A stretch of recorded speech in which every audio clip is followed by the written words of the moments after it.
The mask is slipping. And people are starting to see the truth.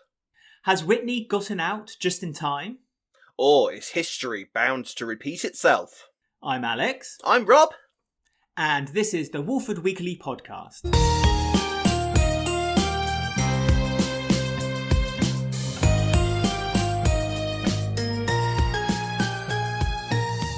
Hello everyone and welcome to the Walford Weekly podcast, your weekly EastEnders podcast, where this week we'll be discussing the episodes released on the BBC in the UK from Monday the 18th to Friday the 22nd of October.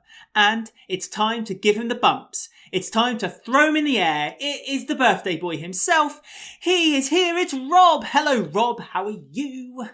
Hello. Yeah, it's my birthday. I believe I have reached that point in my life where, some people say that, oh, it's just another day. When they go to birthday, they're kind of like, oh, I'm not that bothered, it's just another day. I'm not like that still. I'm still like a child when it's my birthday. I get really excited. It's one day of the year that's all about me. But I'm very, very well. I'm very excited. Look at this, viewers and listeners. For listeners, I will heartily describe what I've got. But look at what I received in the post from Alex and Ben. There was a moment where I sort of thought, how did Alex get my address? But then I remembered because we had something to do with a laptop. But look at this! It's right. So for listeners, there's a card from Moonpig with Pat and Peggy on the front that says from one legend to another, happy birthday. And then you open the card up and it says, hello Rob, happy birthday you slag. All the best, Alex and Ben. Isn't that lovely? So thank you so much for this. I really love it. It's like probably the best card I'm going to receive this year. So it's my favourite. So thank you very much indeed. It's no trouble at all, Rob. Honestly, it's an absolute honour to have you on the show. This would actually also be your 1 year anniversary.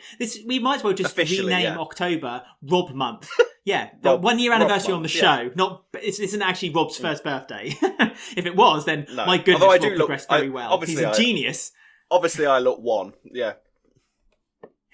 You do. You've got the skin of a 1-year-old, the mind of a 90-year-old. I think everyone's going to ask and say it on the comments on YouTube. Who are you? Are you Peggy or are you Pat? I know which way I'm inclined to think that we are. What do you think I am? Which one would you say? Who are we out of Pat and Peggy? Who do you think? Well, after a few revelations we had before we started recording the show today, I would say I'm more Pat. And I would say you're more Peggy. However, you did tell me that you had quite a sordid prostitute life. In the past, I did used to be a prostitute, so maybe I am Pat. I think I am Pat. Yes. Plus, I vape quite a lot, and Pat smokes, and Peggy didn't smoke, so maybe I am Pat, and you're Peggy. Yeah. And that's true. I think that's probably more. True. I do shuffle when I walk. Yes, you do. You have a little waddle and stick your chest out and do all that sort of thing. I've seen you do it. So I think I'm probably Pat and you're Peggy, but that's all right. But that would mean that Ben was Frank, wouldn't it? What does Ben look like in a spinning bow tie? Have you ever tried him in a spinning bow tie? I mean, it's not something it's not something I would want to share with the world, and possibly nor would Ben. However. It's something that could be arranged secretly one day if the listeners or the viewers wish for it to happen. So hashtag Ben in a little bow tie. Yeah, they probably would. Just an hour. Just no podcast 1 week. It's just an hour of Ben staring at a camera with intent and a camera and a bow tie just spinning round and round and round. Anyway, we're talking about stories from the past. However, it's not the story that I don't think that Beale would want us to talk about as we delve once more into her suitcase.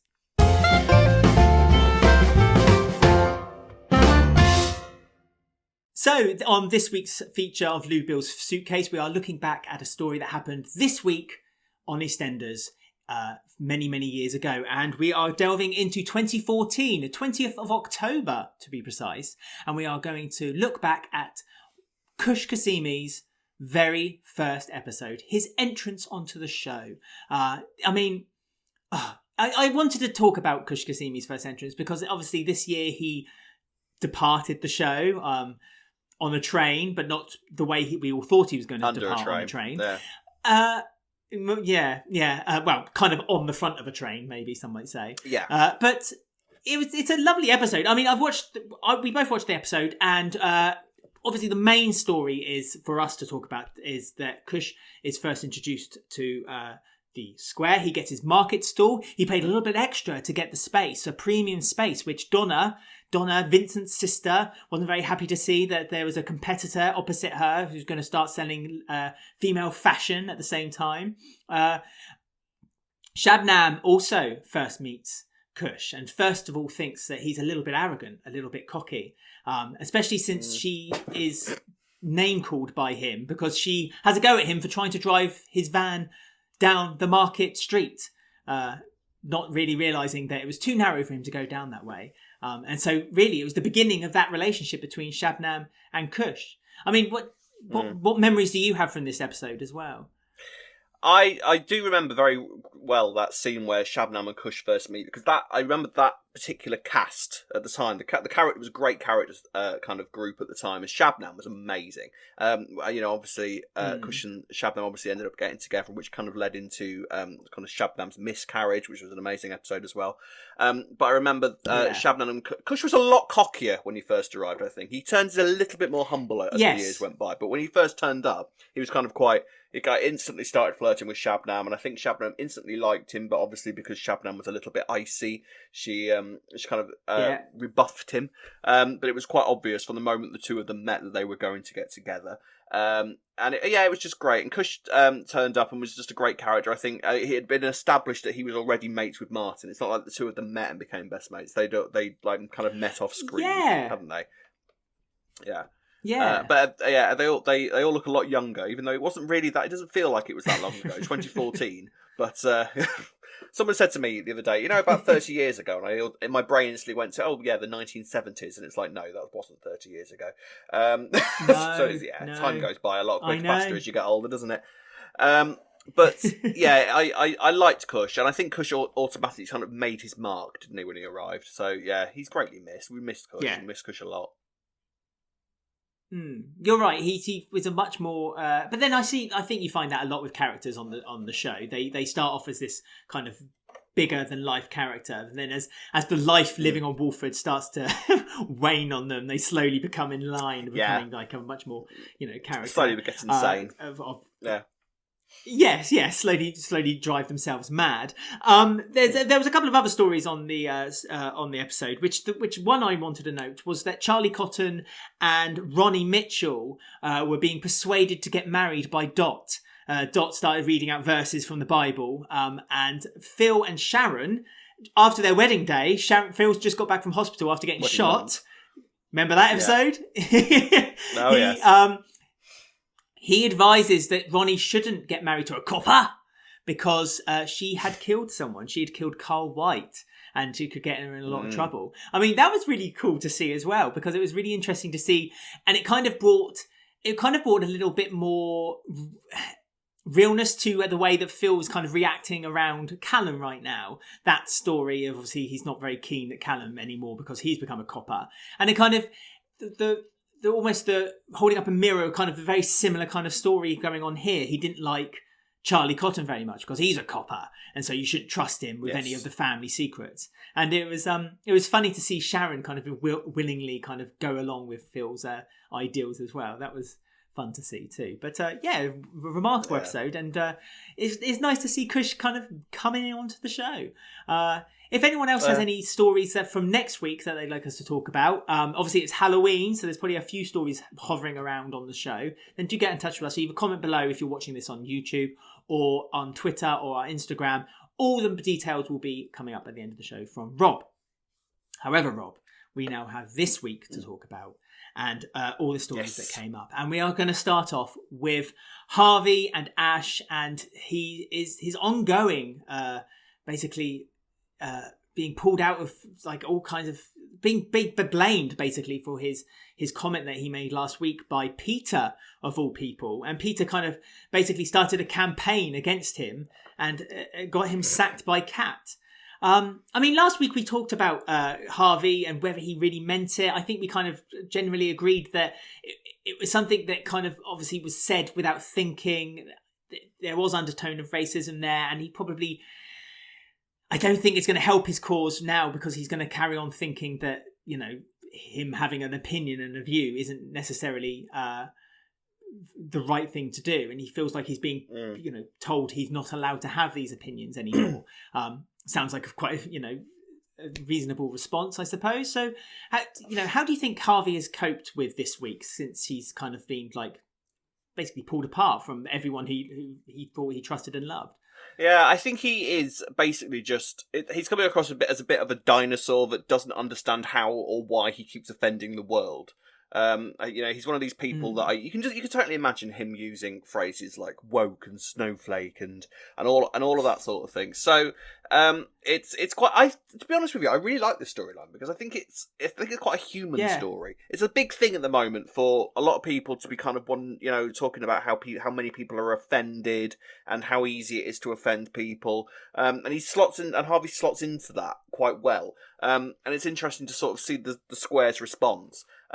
Peter is just a ridiculous human being, really. He comes into the character at one point, brandishing this "down with racism" sign, and trying to stick it up in the cafe, just as Harvey is genuinely trying to apologise to Ash, and Ash, for her part, was clearly prepared to listen. Was like, all right, sit down, and then Peter comes in, and it's ridiculous. And the thing is about Peter, he wasn't trying to do it for Ash, as is quite obvious, as Ash worked out. So fair play to Ash. But he was clearly just doing this to try and get Ash back into bed. Which, I would argue that Ian would probably do something like that. It didn't seem out of the realms of possibility that Ian would take on this sort of anti-racism slant just to try and get a woman into bed. So in a lot of ways, Peter really is sort of turning into a young Ian, which is very odd. But as for Harvey, obviously there's other things that happened with the Monroes this week, which we will talk about in greater detail later. But I think that he has been re-persuaded now that he was perfectly within his rights to say what he wanted, and that Ash was just going overboard and over-exaggerating. And I mean, Dana has tried to spend the week saying, look, you need to apologise. You need to try and get your job back. Just apologise. Try and get it all out in the open, then everything will be fine. And Harvey at first was kind of like, yeah, all right, I'll try that, because Kat, like you say, did sack him this week because as far as Kat was concerned, Ash had just run away and not paid her fee, all to do with the time that she threw up in the back of the car, and that was what Harvey was saying, and he left out what he'd said, which I think is the thing that points us in the direction to he actually meant that, rather than, because if he didn't mean that, then surely you would go straight up to Kat and say, look, I said this, she completely misunderstood what I was saying to her, I only meant young people, but he completely omitted that from what he was saying to Kat, which, like I say, leads us to believe that is actually what he meant. So this whole thing with Harvey is starting to get really interesting now. And I think we spoke about this last week. I think this is going to be the story to watch as we go forward. And I think the addition of somebody is going to really ramp that up as well. But I mean, what do you think? Yes, Mitch seemed uncomfortable around Harvey this week when he found out that he omitted that small part of why Ash hadn't paid the fare. So I think Mitch was kind of a bit like, oh, hang on, why would you ignore that? You're right to say that. And also Harvey made another slip this week as well with Kathy when he was talking about Bobby after he discovered that Bobby and Dana are back together again. Took it fine. He kind of took it on the chin, but it seemed fine. But then he opened up to Kathy and said, I've got no problem with Bobby, but why can't he be part of the Church of England? Why does it have to be Muslim? And Kathy was like, sorry, I'm sorry, is that a problem? Is one religion more important or better than the other? Is that a thing to you? Yeah. So it's obvious that Harvey has, excuse me, it's obvious that Harvey has a few problems with things and something that he's obviously is able to keep to himself, but when prompted does kind of open himself up. And I think you're right. I think it's a really interesting conversation, especially in the world where we live in, like this Twitter sphere now, on social media, where people are very quick to jump on someone's comments without any kind of context. And I think that what EastEnders is kind of doing is filling in that context. And, they're kind of giving little bits and pieces of what Harvey's actually thinking, what Harvey's opinion actually is. Yeah. And I think for us to say that it wasn't a racist comment would be very ignorant and wrong of us, especially with the added information that we've learned this week. So yeah, you're right. There's a big thing that we're not mentioning this week, and something I wanted to keep as a slightly separate thing, and that is the introduction of a new Monroe onto the square, and that is Aaron. So Aaron came onto the square, caused quite the stir with Tiff. Tiff was she couldn't speak with a sandwich stuffed in her mouth, and was in awe of this man who's just come down in this navy blue suit, and she was a bit like, oh, the fix that way. We know that there's more of that to come down the line, Harvey and Aaron basically kind of stood up for his dad after Harvey kind of admitted that he needs to apologise to get his job back and admit that perhaps, maybe unintentionally, but he had done what he had said was wrong.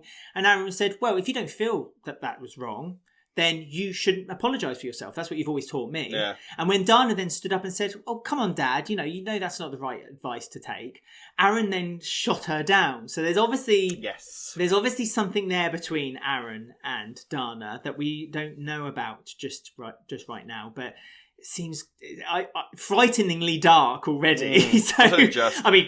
Excitingly back, yeah. Well, the Monroes are a real family to watch, and and ones that I'm really interested in. They brought in two seemingly very interesting stories. The one we just discussed, and the one obviously between Dana and Aaron. But so, what's your first impressions of Aaron? How do you feel Aaron has accustomed himself on the square on these last two episodes? I mean, he's an absolute delight, isn't he? What a nice boy he seems to be. Yeah. Well, the interesting thing is, I mean, yes, there was that first conversation in the Vic with Harvey where he basically said, "You have nothing to apologise for," in fact, like you say. But then I also noticed that when he went up to Tiff and said, "Look, let's just go on a date. What's wrong with going on a date? What have you got to lose?" and she pointed Keegan out on the marketplace. And Tiffany said, yeah, all right, we'll go on a date, fine. And then walked off. And then Aaron looked across and saw Keegan. Now, and then there was a look on his face. Now, you could either take that as, right, that's my competitor. That's I fancy this girl and he's clearly going to get in the way. Or you could also see it, which is kind of where I think it's going, that he looks across the market and saw a black man being his competitor. Yeah, I'm really thinking that this is really going to start ramping up into quite a right-wing sort of racism storyline, which it's clearly this is the sort of relationship that Harvey and Aaron have. Like, Harvey has clearly implemented all of his beliefs and all of his thinking onto Aaron, hence why Aaron and Dana are so different. Dana's quite, timid and sort of, nice to everybody and clearly has a Muslim boyfriend, and Bobby and Aaron is yet to discover that about Bobby, and I can guarantee that when he finds that out, that's going to cause many problems. So this is going in a very, very interesting direction, I think. Considering what we spoke about last week, with the rumours that are in the press about what's coming up at Christmas, it's all starting to fall into place a little bit, I think, already.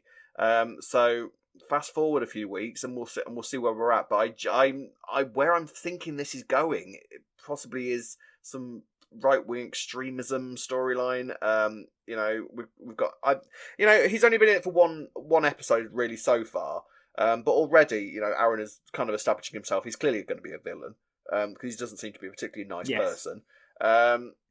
Not many people who walk onto the square in a suit tend to be a nice person, to be honest. It's sort of in the history of Albert Square that if you look anything like, look at Gray. First time we saw Gray, he was in a suit, and look how he turned out. So yeah, I think this is going in that sort of direction. Do you think? I agree with you. I think that Aaron is linked to some kind of extreme right wing group thing. Yeah. And I think I think this is all my theory. I agree that I think that he will encourage Harvey to perhaps go to a meeting, and a switch will click in Harvey, and he'll realise that these are his people. Something that he didn't know before. It is interesting, isn't it? You say that Dana is the softer side of Harvey, and I think that kind of also explains why Harvey was so upset 3-4 weeks ago when he got so upset when he was talking about his ex-wife, his wife. We don't know if it's his ex. We don't really know enough about Dana's mum, but he got very upset about it. And it was almost like Harvey was reminiscing about the fact that she was also his softer side. So that's why Harvey's never, ever gone down a darker path toward his beliefs.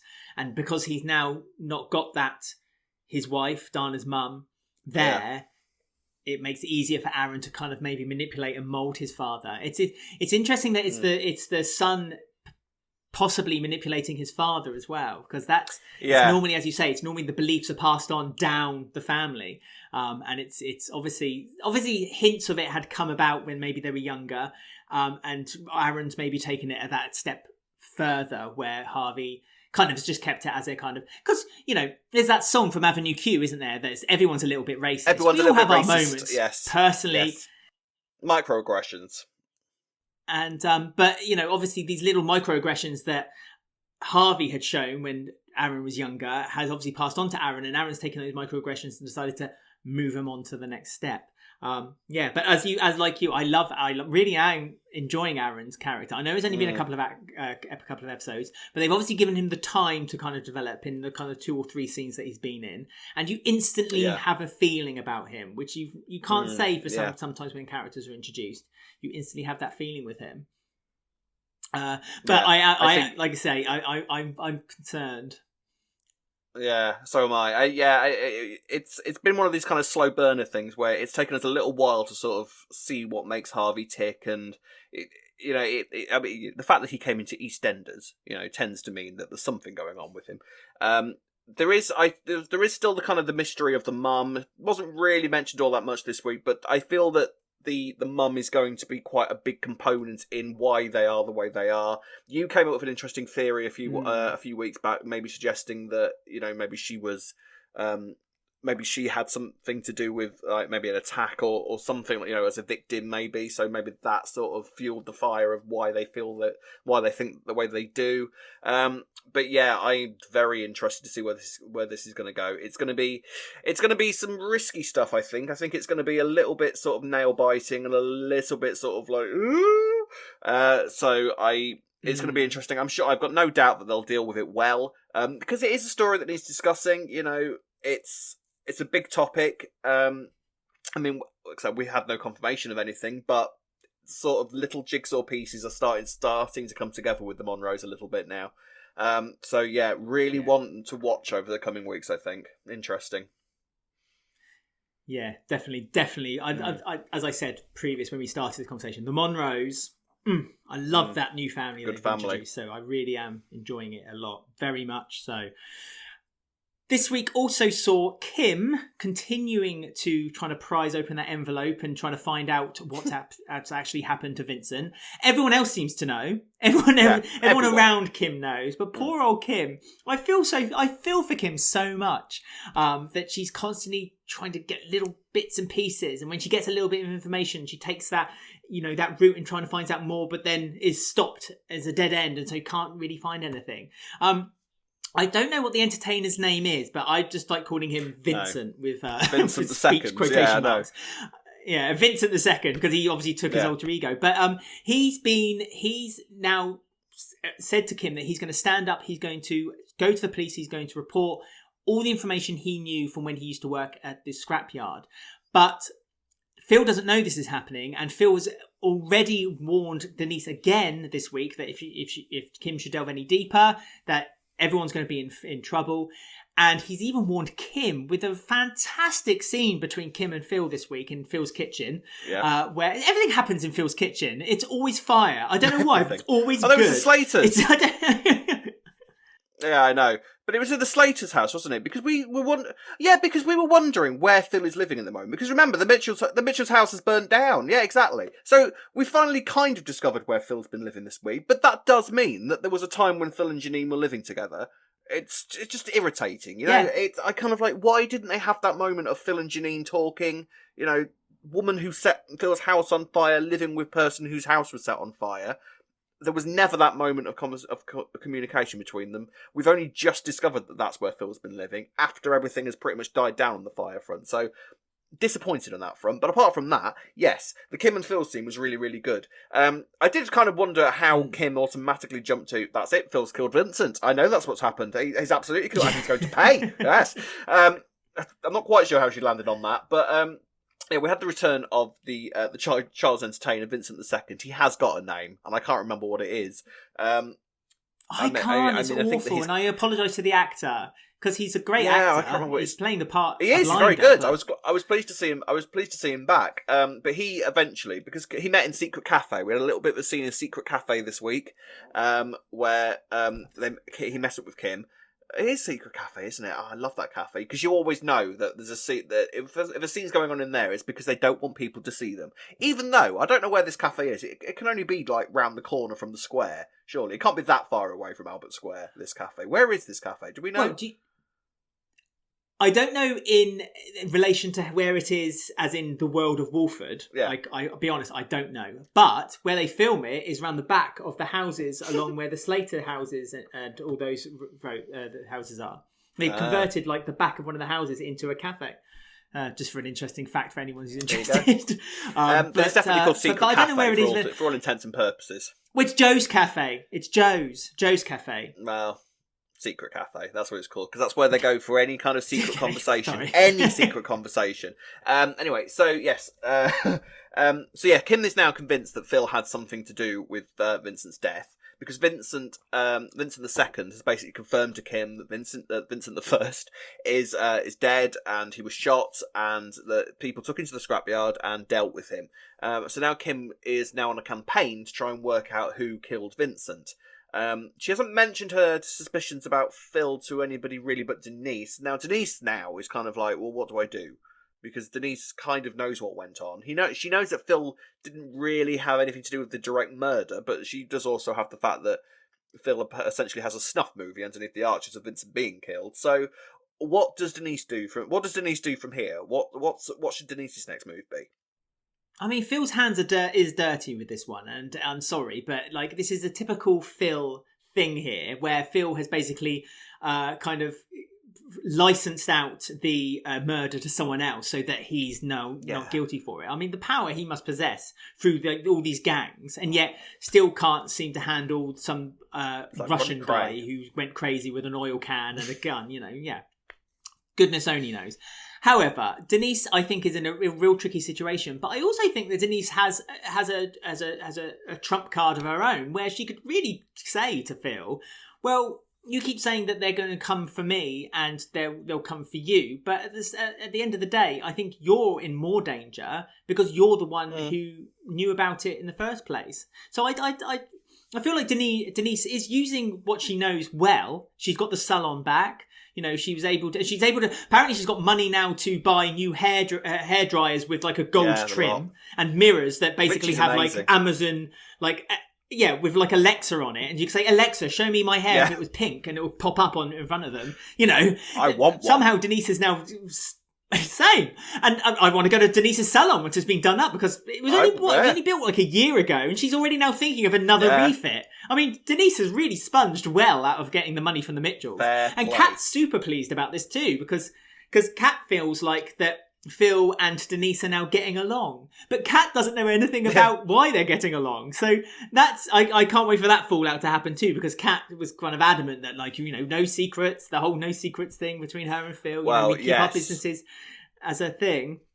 No, but on that topic of Kat, of him kind of keeping the secret from Kat, this I think will be the deciding factor as to how well Kat, because obviously secrets from Sharon when Phil was with her were fairly commonplace. Sharon basically didn't know anything about any of Phil's dealings ever. She kind of just nodded along, and she was like, "Oh, is that none of my business? All right, fair enough. Potatoes for tea, dear." So and Kat's not like that. She even said to Callum, didn't she? She even said to Callum, Sharon said to Callum, if you're married to a Mitchell, you just don't ask any questions. That's the Mitchell way. Yeah, it's like, exactly. all right, Sharon. Whereas Kat isn't the sort to not ask questions, really, is she? No, it's not the Mitchell way at all. No. So it'd be interesting to see how Kat reacts to this when all this comes out, and whether she is going to start slowly sort of turning into Sharon too, where she just sort of accepts that she's not going to know anything, or whether she fights back. I'd like to think that Kat would sort of say, "No, this is unacceptable. This doesn't happen. I'm not Sharon, so don't even try this with me, love." Or whether she rolls over. Time will tell. But yes, so like you say, everybody basically knows what's going on except Kim and Kat, for completely separate reasons. So, I mean, where is this going to go then? Do you think this is leading into a Christmas reveal? Do you think that it's all going to come out over the Christmas period? And how much trouble is Phil in, do you think? I think that eventually Phil will, I don't know, Phil would maybe make a deal with Kim where he'll find the people who, I don't know, I hope it doesn't go this way, but I just feel like normally these kind of stories are not shenanigans. These kind of stories are kind of wound up by Phil saying, all right then, okay, you're upset. I know how we can make good. I'll get the people who did the bad thing dead. No. I'll get the people who did the bad thing dead. Even though, again, Phil was the one who kind of organised it. Technically I suppose he didn't organise it, did he? Phil basically grasped on Vincent at the end of the day. But Phil, this is what I mean. It's so like Phil was responsible for it, but not really. And this is always what happens with Phil. It's like he was the one who grasped. He don't like grasses, but he was the one who grasped Vincent, and then Vincent obviously got killed because of Patrick Maguire, wasn't it? Was it Patrick Maguire? I was forget. Yeah. Aidan Maguire, the actor. So I suppose Phil Aidan Maguire. Yeah. Thank you. Gosh. Aidan Maguire. So I guess Phil could kind of solve it by saying to Kim, I'll get the people who killed him dead, or I get his teeth. Like he liked his teeth in a matchbox. Did he have as well, Phil? Like it was. No, it wasn't. It was the guy that Ben was with, wasn't it? It was one of the. It was one of the. It was one of the sons of what's his face? What was it? Oh, what's his name? Wilmot Brown, wasn't it? It was one of the Wilmot Brown boys. Wilmot Brown, son of Wilmot Brown, So, so he's got his teeth. That always reminds me of that episode of The Simpsons when they're playing the hockey match, and Marge has got Milhouse's teeth to make a point about like how violent sports can be, and then Milhouse is on the door, goes, "Mrs. Simpson, can I have my teeth back?" Anyway, nothing to do with what we're talking about. So I just think that's the way they're going to get out of it. That Phil's going to basically seek revenge on Kim's behalf, and maybe Kim will think better of it and just be like, no, don't do it. I'm at rest with it now. At least I now know that Vincent is dead. It's sad, but we'll just have to move on. We'll get over it. That's how but I just hope that then they don't go down the whole Foxcatcher route again and make Kim a comedy character. Because as much fun as it is, seeing Tamika this week, acting her little socks off, showed how good Kim is as a character. I want to see more of Kim like this. Yeah, I mean, I would miss. I do like comedy Kim because I think Tamika has this amazing ability to make even the worst lines absolutely hilarious. She's a great comic actress, and she can make even the lamest jokes that they give her really, really funny and nails them every time. So it's always a shame to kind of not give her that material. But like you say, this week has showed that we knew it anyway. But she's a great character. She's a great actress. She can do the drama. She can do the screaming. She can do the crying. So it's nice to sort of have Kim on given stuff like this every now and again as well, because it's sort it shows how good she does basically. I'm kind of with you. I've got no idea really where this is going to go. I don't imagine it's going to be something that we're still going to be talking about in 6 months' time, if I'm honest. I'm open to be surprised, but I don't think it's going to be one of those massive stories going forward. But I don't know. We'll see. I am excited to see where it goes, because like you say, Kim is great, and it's always nice for Kim. It's not very often that Kim gets put in the spotlight like this. I think the biggest thing is going to be when she finds out that Denise kind of knew what was going on, and that Denise. The big thing is going to be the thing between her and Denise, I think, and how let down she's going to feel and how betrayed she's going to feel. Obviously, Phil will come up smelling of roses, because Phil always does. Phil could have shot him in the head personally, and Kim would be like, "Well, do you know what? That's fine. I understand. My fault. I understand. No, it wasn't my fault. I didn't pull the trigger." I think the big thing is going to be sort of a fracture in the Truman sort of relationship. So I don't know. We'll see. Bring it on though. We'll see. Yeah. It's like I say, it's fun to see Kim in this role. Much more interesting. Liam this week has discovered that he can punch himself in the eye. But luckily Janine decided that she was going to concoct a plan, partly as revenge against Jay, because she's upset that what Jay has done to Billy and his relationship with Honey.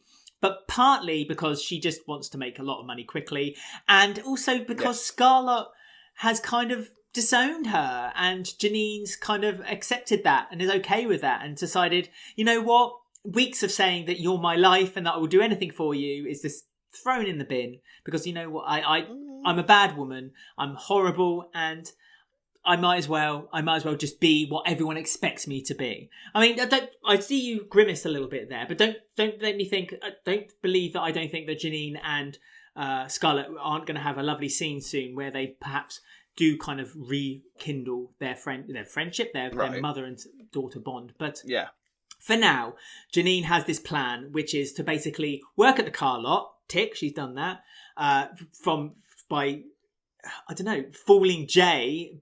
But then Jay spotting that he was being fooled by her. But then he was like, "Well, I like the way you're jib, so I'm going to give you the job anyway," which was a bit weird. And then she's going to sell cars under Jay's nose in the car lot.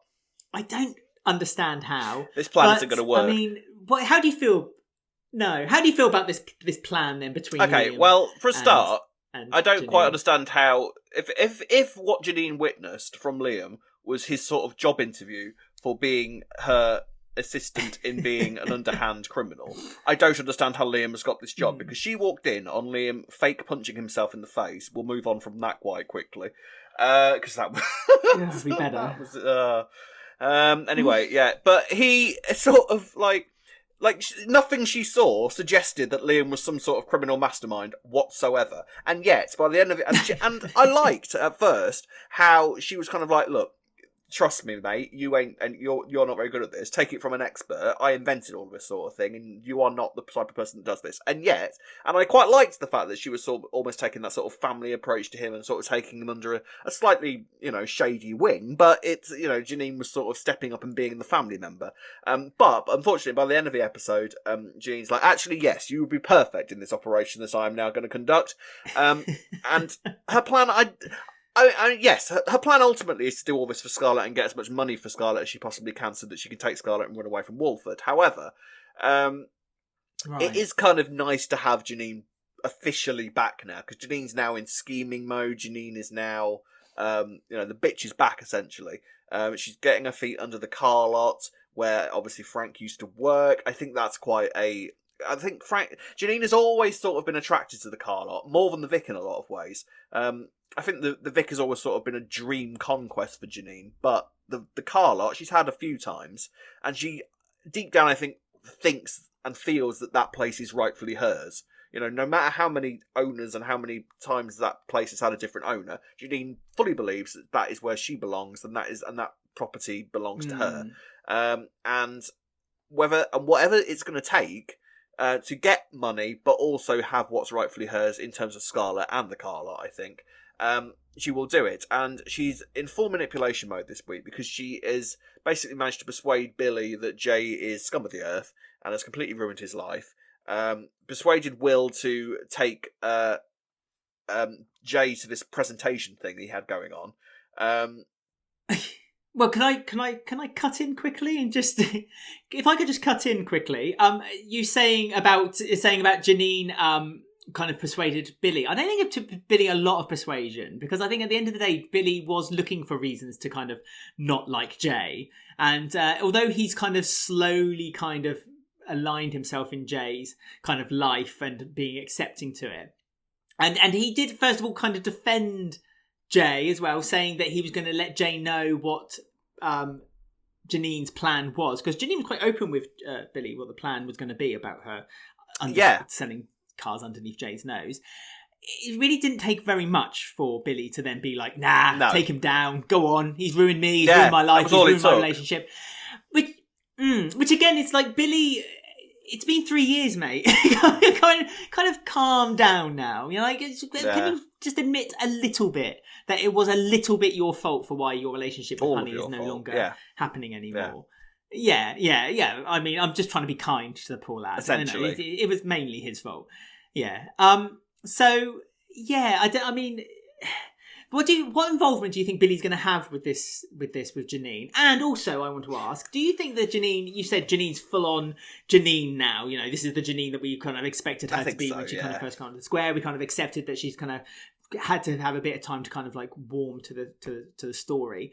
But do you think this is the Janine we remember from the early, from the 2000s, or is this a little bit of a cartoon stereotype of Janine? No, I don't think so at all. A few people kind of mentioning. Yeah, I know what you mean, but I don't think so. I think this is basically Janine. Let me go back and look at some Janine episodes. All right, she's always been quite a camp character in a lot of ways. All right, trying to get the car locked back by manipulating people and telling lies and doing whatever she sees as necessary. That's just grade 1 Janine. This is nothing. We're not seeing anything that Janine wouldn't do.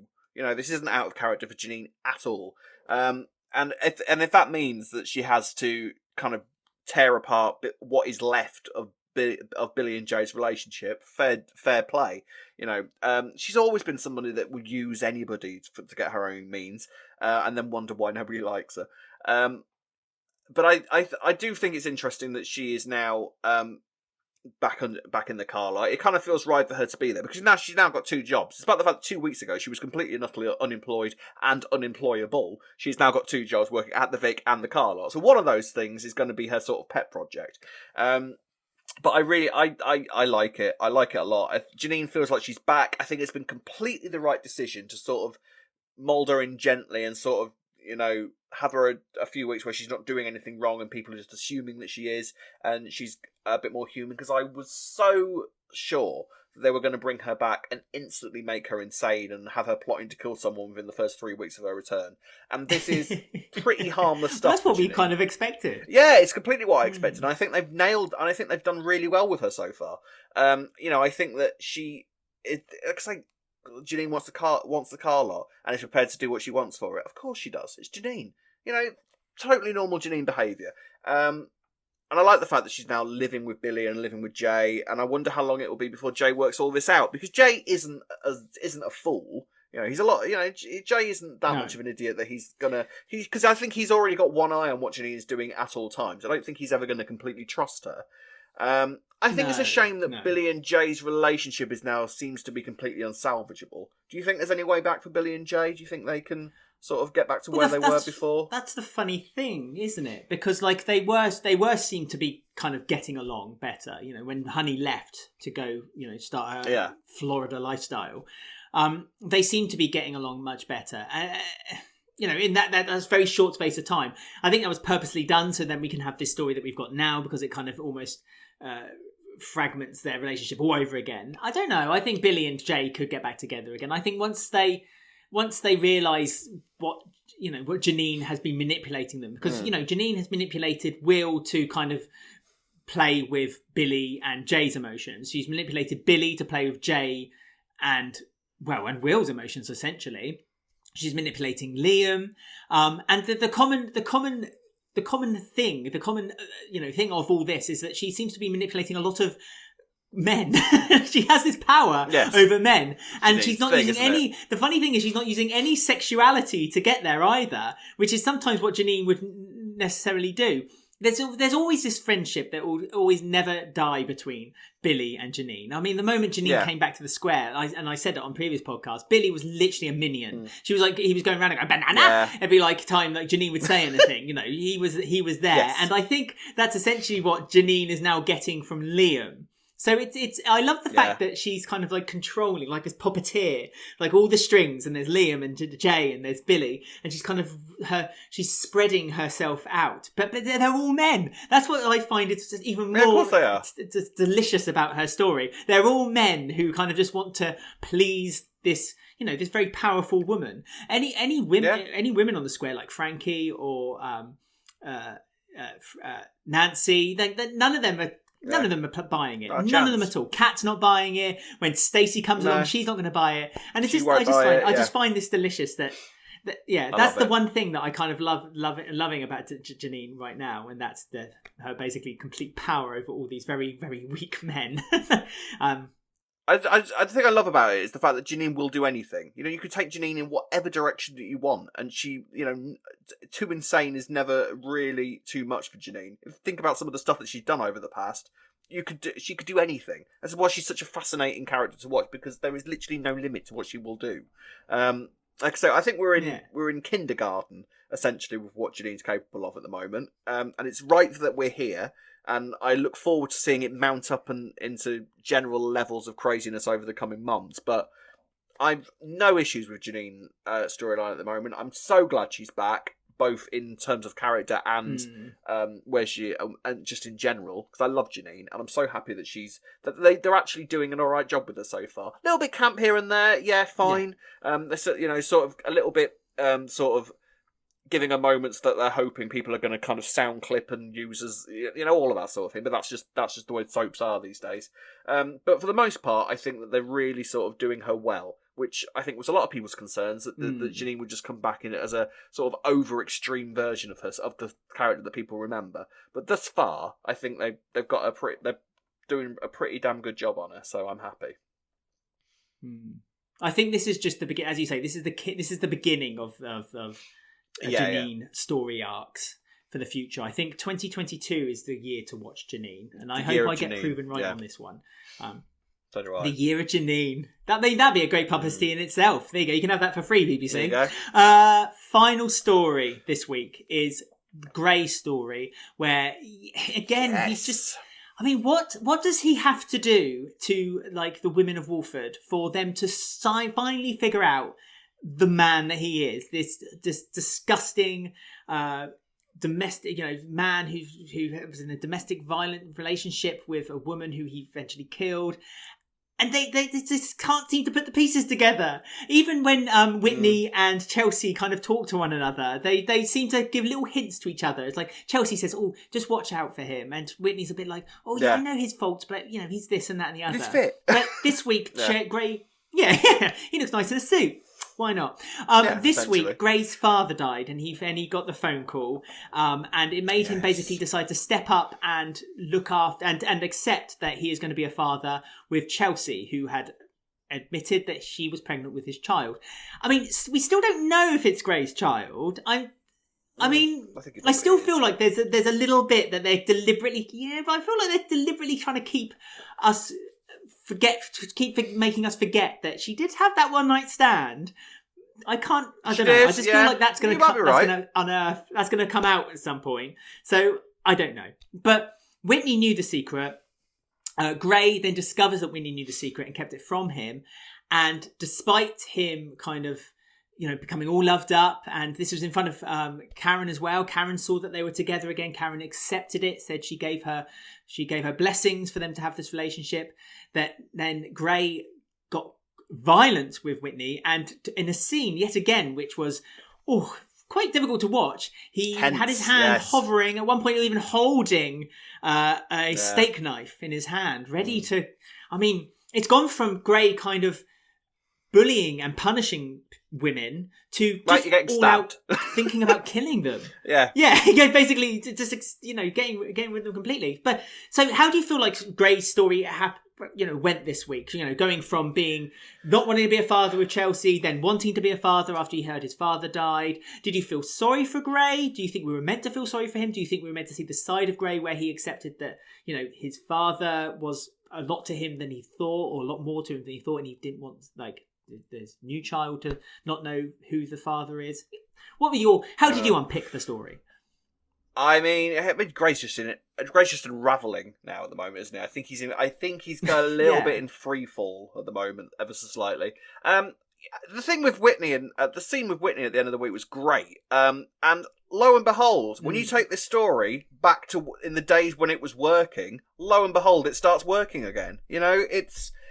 It's been such a shame that they've sort of taken it into such an insane direction in places, because the stuff with Gray's dad I really enjoyed when that was happening, and I think that the stuff with Chelsea, I mean, I love that. Last week we were sort of theorising maybe he'll never find out that Chelsea's got a kid. Maybe it's never going to come out before he leaves. Yet, literally, the next episode, Chelsea tells him. I didn't think it was going to be Chelsea that tells him, but what I did, because the thing is about Friday's episode was the fact that I was watching it thinking, right, this episode is going to lead into one of two things: either Whitney's going to get snogged or she's going to get punched. As it turned out, it nearly turned into both. Because there was a lot of kissy stuff. actors bubbled and all that sort of thing. That's what we like to see. But yeah, the scene at the end, they had the classic sort of lighting that EastEnders does in those sort of nighttime confrontation scenes, which you haven't seen in a while. You know the lighting I mean, don't you? Like where it's sort of, you can see the street lamps outside. There's no lights on in the house at all, but those are the only thing, and it's really atmospheric. Long and shadows. Yes, love all that sort of thing. It's been ages since we've properly had that. Bit film noir. Yes, I love all that. And yeah, and then you kind of sense it was just like the scenes used to be with Chantel, where you're on edge. You can kind of watch it go, oh, he's going to go any minute. And Whitney, for her part, stood up to him and said, "You're pathetic. You're a coward. See you later." Now then, the question is whether that's going to be enough. Is that Whitney done with Gray now? I feel like it's not. I feel like he's going to say something like, "I'm sorry, I was angry, my dad has just died after all, so I was emotional." And I feel that Whitney will kind of go, "Yeah, all right, do you know what, fair play, you're right, you were emotional, we both said things we didn't mean," and then she'll be back under his grip again, is what I think is going to happen. What do you think? Well, I mean, they've released some photos. I'm sure if you're watching this, you may have seen the photos. But just in case, a bit of a spoiler just for a minute or two. So you might want to skip or mute or whatever you do, or stop watching. But don't stop watching. Carry on watching, because I Want to Gossip coming up after this, and we talk about your comments. So stay listening and tuned in. Yeah, they released photographs for Christmas week with Gray in a wedding suit. Stood outside waiting to get married. Now, you saying about Whitney, is it Whitney he's marrying? Is it Chelsea he's marrying? Is it a third woman who we don't even know about yet? And they're going to storm down. See, Cora. Cora might get married. I mean, you say Cora. It's not Chelsea. Oh, sorry, I thought you said Cora. But no, why would Cora come back and marry Gray? Yeah.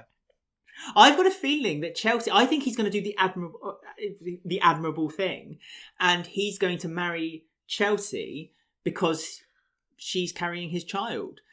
And he's obviously, I don't think he's got a chance with Whitney now. I think Whitney he's done this once with Whitney, and Whitney kind of gave it off as that's true, he's upset. I can't remember what he was upset about. I don't think she would do that again. We know that Whitney's coffee was cold. I know what we know about Whitney.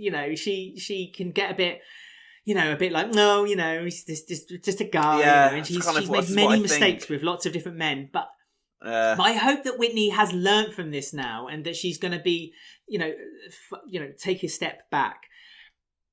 I wonder. This is why I said I wonder.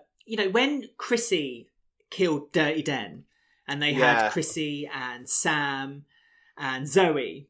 I wonder if they're kind of setting up something like that with Chelsea and Whitney. And that they both have some kind of, they're going to both ultimately have the demise of Gray. I don't know. The thing is that there's no one... Is there anyone who's going to champion wanting to find out who the actual murderer of Gray is? If they're going to do the... who murdered Gray type story or not? Because I don't know. I mean, because it could be done quite directly. It can be, but then you've also the problem is like what happens to Mac and Mia. If Gray dies quite soon, they've got to go somewhere, and like what are they going to send the kids into care? Is Whitney going to take them on? So there is that sort of added complication in the storyline as to what's going to happen to the, even if Gray goes, it's kind of like there's other things happening as well that need to sort of be dealt with. I do agree that I can kind of see it getting to a point where Chelsea and Whitney are working together. To be perfectly honest with you, though, I don't think that this is going to have been enough to totally scare Whitney off. I think it's going to be very easy for Gray to sort of pull her back in, because. The scene, and then perhaps if this happens again, then she will start working with Chelsea. I think that Whitney is in for at least one punch, if I'm honest. I think that she's going to be dragged back in, and I think that there is going to be at least one scene where Gray goes mad at her and she sees him for what he is. Because at some point, it's going to be discovered that about the deaths and who he's killed. Someone's going to have to discover that he killed Tina. For a start, and then I think that there's going to be a bit of a domino effect that once one murder is discovered, because obviously he killed Kush as well, so Whitney's got to find that out at some point. So I think it's going to be a thing of what Whitney is gonna find out about one of those deaths, probably Kush. And then maybe other things will start to slot into place. There's a lot of threads still kind of left up in the air as to how this is all going to get tied together. I'm not 100% sure that everything is going to be tied together in a big nice ribbon, but we shall see how it we'll see how it goes. The Christmas stuff, I have no idea how they're going to get to that point, but I don't know. We'll see. Do you think that if they were to kind of the way they will conclude the story, because there has been a lot this week of people again on social media kind of mentioning that the fact that they've kind of just turned the story into a serial killer story, they've kind of completely gone away from the domestic violence story, a story that they wanted to tell, a story that they wanted to kind of have people, so they would phone up, kind of make it much more out there for people to feel more confident to kind of step up and speak out. I think, Speak Out was like a big campaign they were doing at the time. And kind of just being kind of forgotten now for this story. Do you think this could eventually appease that audience and make them think, okay, fine, they've taken us down a different direction, but the ultimate ending was fine for us? Or do you think that they've pretty much kind of ruined any kind of possibility now that the naysayers are going to continue to kind of say no, this story needs to end now, and we need to move on?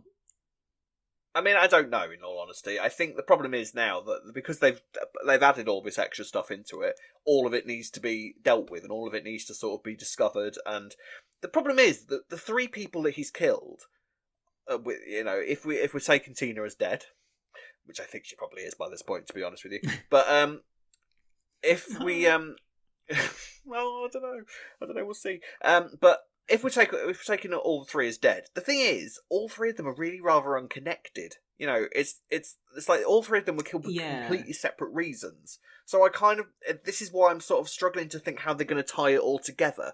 I live to be amazed that there's going to be some massive kind of rug pull where all of it kind of comes together. And all of it seems worth it, and we look back on it and go, well, actually, that all made sense. I doubt it, but you never know. It might happen. Whether it's savable, I don't know. I mean, this is the thing, though. The frustrating thing is that Gray has been working this week because they sort of took him back to Route 1 of when he was kind of being evil with Chantel, and that was when Gray was at his most intimidating as a villain. When he's going mad and sort of pushing people in front of trains and and doing all that, it kind of feels just a bit kind of Route 101, whereas the more personal stuff, the more intimate scenes, where you're kind of thinking he's going to hit her, that's when Gray's at his most effective. So it's funny how now they've started doing that again, Gray suddenly becomes much more interesting as a character and a bit more layered. So I don't know. I don't know how they're going to get to where these pictures are at all. I really have no idea how they're going to pull all that together, but I don't know. We'll see. But I mean, do you think it's savable? Do you think there's a point where this storyline could be looked at as on a whole as something that was actually quite an interesting, good story, or what do you think? The beginning was great. The Chantel and Gray story was interesting, and I kind of just wish they kept to it. Really, I just wish that we were still talking about Chantel and Gray now. They didn't. Behind closed doors, we had lockdown. It was perfect opportunity. Because of coronavirus, it's perfect opportunity to kind of intertwine the two together. They hinted at it. They didn't really do much with it, though. In fact, I'm pained to think whether they really kind of discussed what happened between Gray and Chantel while they're in lockdown at all. I don't think not it was massively. Really no. talked about much, which again feel like a real wasted opportunity. But then this kind of could go down the EastEnders lives in this world where lockdown kind of did happen but didn't really happen. If you don't mention it, then it never did. It kind of happens when they need it to. When it's necessary to. I just that's my feeling. I just feel like they kind of took a storyline which could have been brilliant. Yeah. I mean, and just spun it into a serial killer storyline, which then turned it into a farce, a bog standard storyline for me. And but they chose the wrong person to do it with. I mean, just for argument's sake, if they'd done this with Mitch, as in turned him into a serial killer without whatever, then I'd be on board, because Mitch is a character that we don't really know much about his past, other than he kind of left his family, so we know he's a little bit wrong, and so he could he might be hiding something that he wants to hide from other people, and so would kill people in order to keep that secret alive. While with Gray, it just just felt a bit dirty that the reason why, you know, he killed his wife, and now he's killing other people in order, and they're, I don't know, and it feels intentional or not. It's also people of color, which feels a little bit bleh, and like the way that it's it's with women as well. The fact that he's kind of manipulates. I don't know. I just wish that they kept with the idea, because they must have. I don't know. I just feel like they must have had a plan with the Chantal and Grey story, and somewhere along the line they thought, "No, we don't like this anymore. We're going to take it this way instead," and just split it off into this completely different direction. And I just think that was a bit of a wrong move. Because, as you say, the best scenes with Grey are the ones that are behind closed doors.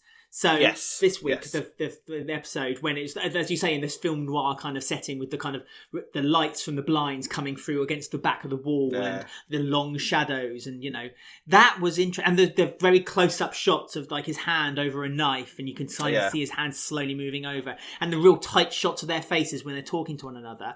That's where the Grey story really. Yeah, and that's where his Grey story is interesting for me, because that's kind of what it seemed meant to have been. But we shall wait and see. But as you say, there's the wedding. That's what we have to look forward to now. That's what we have coming up for Christmas. And that is it for this week's review of this week's EastEnders. However, that's not the end of the show.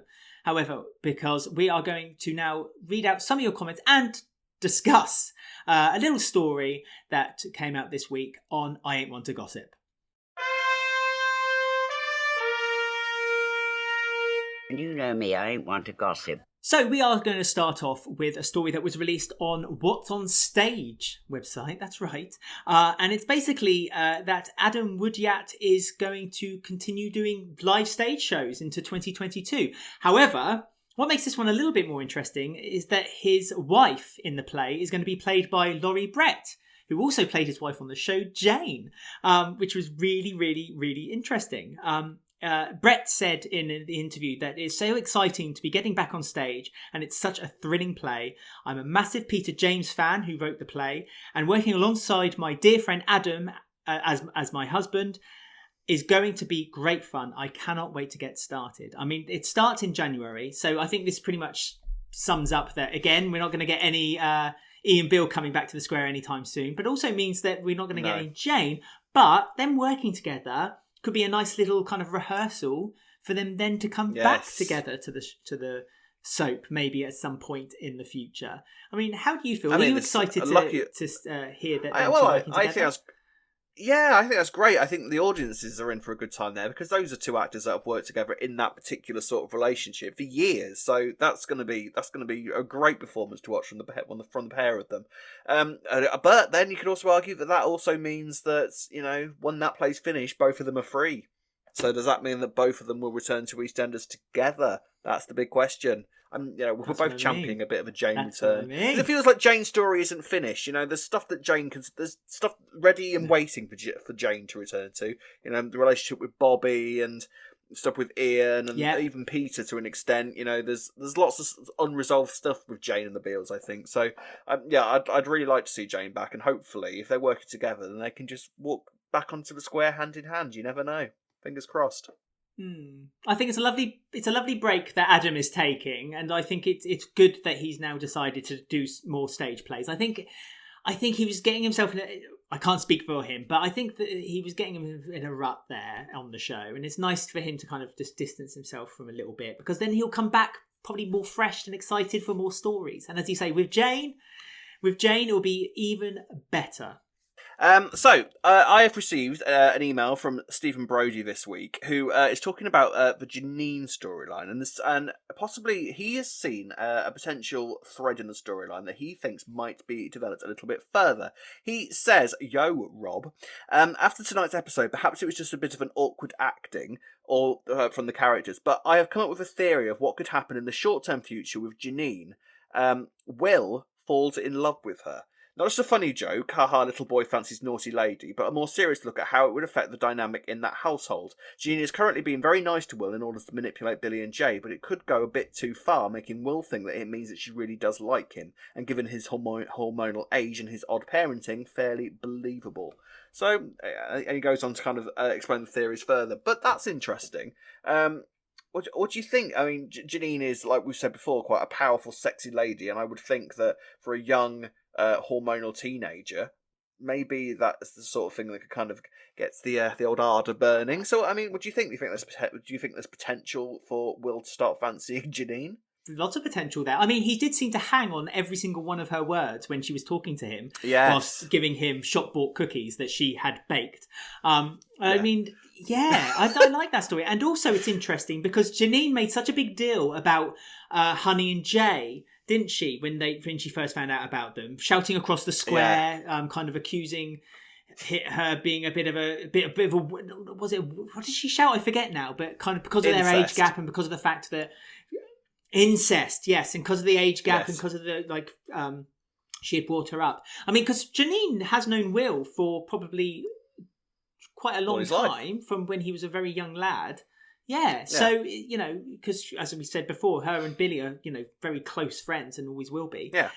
Yeah, that'd be really interesting. I mean, how old is Will at the moment? Is he 16? I mean, I don't think he's that old. I think he's about 14, 15, surely. I'm not sure. I don't think he's young enough for that storyline to be feasible. But I don't think Janine would do anything about that. But I think it would be more a Will storyline than a Janine storyline. That's what I was going to wondered from you. Do you think that the Janine would kind of go further with the advances if Will was to try something? I mean, what advantage would Janine have if she was to kind of start a relationship with Will? Well, I think her plan at the minute is kind of keep Billy on side, isn't it? And sort of get Jay out of the way so that she's got sort of control over that sort of aspect of the family. So I can see Janine manipulating Will into sort of doing what she needs to do.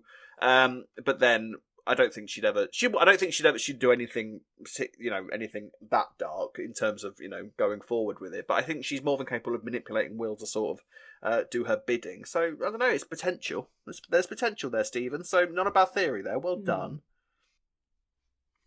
Yes, thank you, Stephen, for your email. And if anyone else would like to get in touch with us by email or on our Twitter, Instagram, or so forth, here is Rob with the details.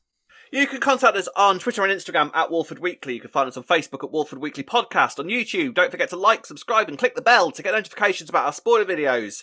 And you can listen to us on Apple, Podbean, Spotify or any of your favourite podcast sites. Just like Stephen, you can email me at robwalfordweekly@gmail.com or you can email Alex at alexwalfordweekly@gmail.com.